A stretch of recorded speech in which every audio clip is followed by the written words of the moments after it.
আসসালামু আলাইকুম। ইংলিশ মেলায় আপনাকে স্বাগতম। আমি জুবাইদা সুলতানা প্রভা, ইংলিশ মেলার একজন নিয়মিত শিক্ষার্থী। প্রতিনিয়ত আমি যা শিখছি তা আপনাদের সাথে শেয়ার করার চেষ্টা করছি। আজকে আলোচনা করব ফর এবং সিন্স নিয়ে।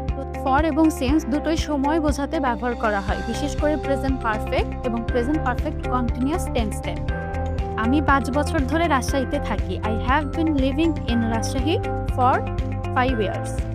আবার আমি 2020 সাল থেকে রাজশাহীতে থাকি। I have been living in Rajshahi since 2020। এখানে 5 বছর ধরে থাকি সময়ের সমষ্টি বোঝাতে আমরা ফর ব্যবহার করেছি, এবং 2020 সাল থেকে রাজশাহীতে থাকি সময়ের শুরু বোঝাতে, বা 2020 সাল থেকে আমি রাজশাহীতে থাকা শুরু করেছি এটা বোঝাতে আমরা সিন্স ব্যবহার করেছি।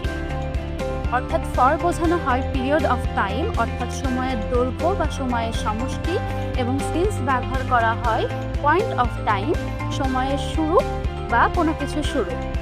আমি অনেক দিন ধরে ইংলিশ মেলার সাথে আছি। I have been A part of English মেলা ফর এ লং টাইম। এটাকে যদি আমি বলতে চাই আমি জানুয়ারি থেকে ইংলিশ মেলার সাথে আছি, তাহলে বলবো I have been A part of English মেলা সিন্স জানুয়ারি। ইংরেজির দক্ষতা বৃদ্ধিতে ইংলিশ মেলার সাথে থাকুন। ধন্যবাদ।